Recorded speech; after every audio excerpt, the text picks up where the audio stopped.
Kalau kita melihat di majalah Hindustan Times, Benyamin Netanyahu itu pernah menulis di tembok ratapan satu ayat dalam Taurat. Nampaknya memang dia sudah menyiapkan diri dan pasukannya dari awal untuk kepentingan ini. Apa yang ditulis itu yang ada di kitab Taurat, ya tentu saja bukan Taurat yang asli ya, yang sudah banyak tercampur. Tulisan ini, lihatlah suatu bangsa bangkit seperti seekor singa betina dan seperti seekor singa jantan. Dia mengangkat dirinya, singa yang bangkit, dan tidak akan membaringkan diri. Ya, setelah bangkit itu nggak akan berhenti sampai dia memakan mangsanya dan meminum darah korbannya. Itu dia tulis notasi ayat itu, Bilangan 23-24. Nah, ini dibahas oleh orang Israel sendiri bahwa ini menyimbolkan bangkitnya keberanian dan penghakiman, di mana seperti sang singa yang akan memakan korbannya. Itu gambaran bagi Israel.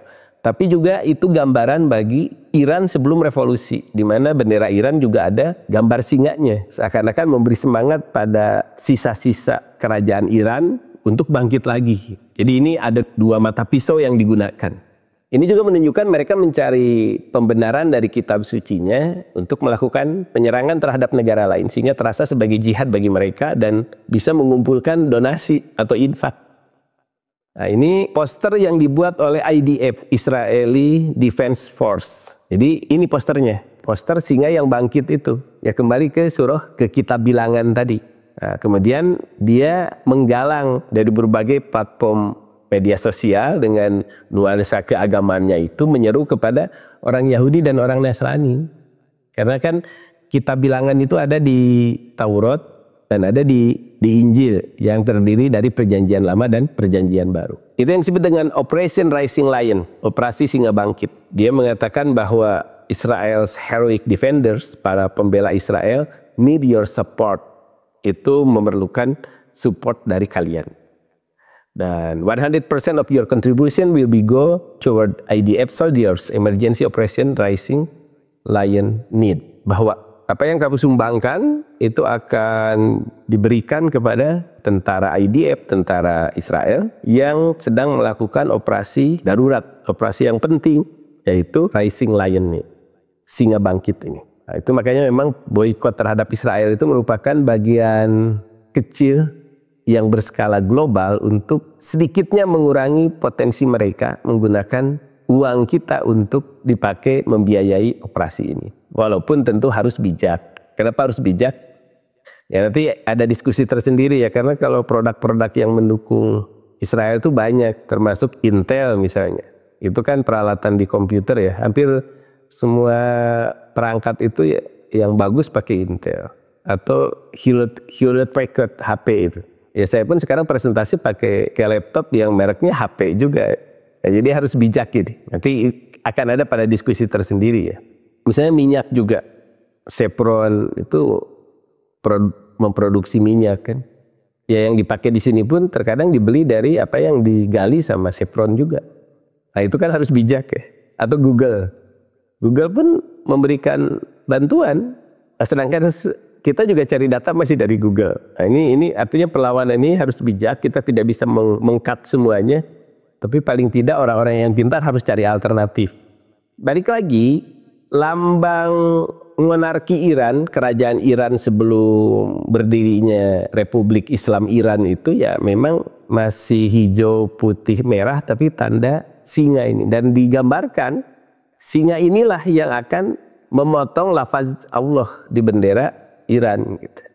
Dan memang ada putra mahkota kerajaan Iran yang terus menyerukan penggulingan rejim Ali Khamenei ini.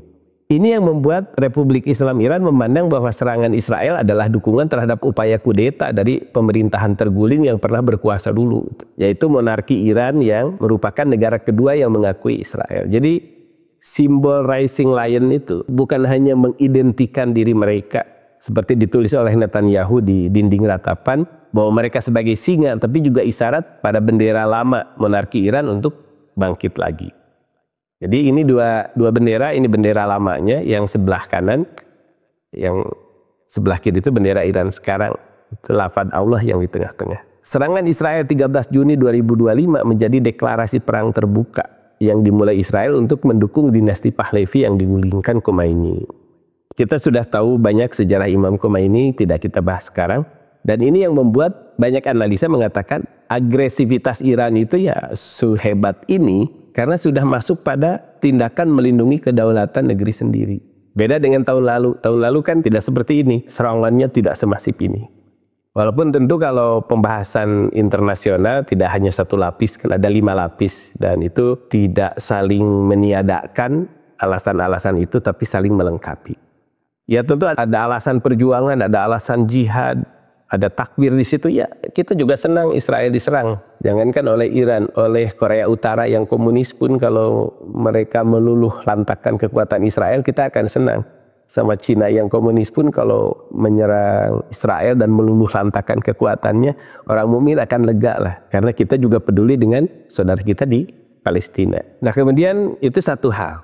Kemudian yang kedua, mengapa Emirat Islam Afghanistan yang dulu paling getol menyuarakan jihad juga tidak bertindak hari ini?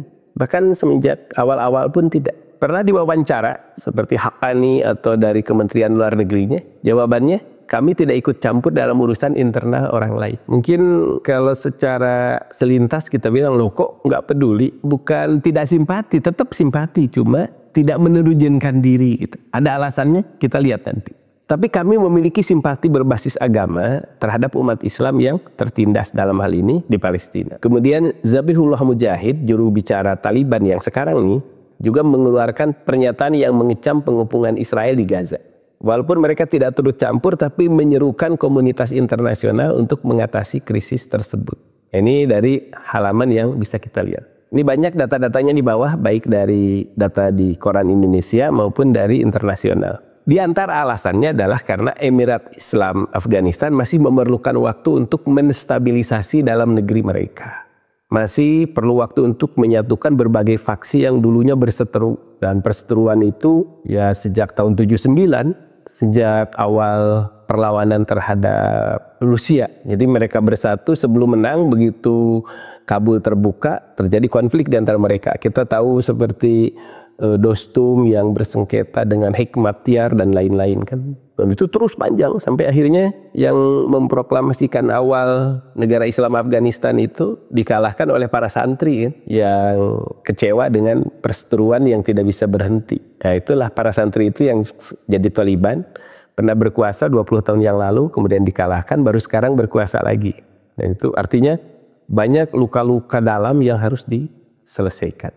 Di sisi yang lain, Emirat Islam ini pun lagi fokus pada stabilisasi ekonomi dan membangun lagi kekuatan dalam negerinya. Juga terikat dengan perjanjian Doha. Nah ini semacam Hudaybiyah versi Taliban. Apa itu isi perjanjian Doha?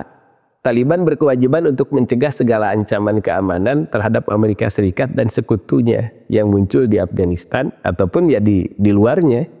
Ini sudah ditandatangani perjanjian ini di Qatar, di Doha, Februari 2020. Makanya nggak bisa banyak bertindak. Terlepas dari pro dan kontra kita, tapi bagi Emirat itu ada waktu untuk membangun kembali dirinya gitu. Ini ijtihad memang. Seperti saya lihat ini di situs Kementerian Luar Negerinya kan sekarang menerima tamu dari Indonesia, menerima tamu dari mana, yang dulunya ketika Afghanistan ini datang ke OKI minta pengakuan, nggak ada yang mengakui. Negara Islam Afghanistan itu nggak diakui di OKI itu. Padahal OKI itu kan organisasi negara-negara Islam yang isinya negara Islam dan negara mayoritas Muslim. Tapi nggak ada yang mengakui. Tapi sekarang kan bisa datang. Ini ijtihad. Dan ini nggak bisa disalahkan oleh mujtahid di negeri lain. Apakah ada contohnya? Ada. Nabi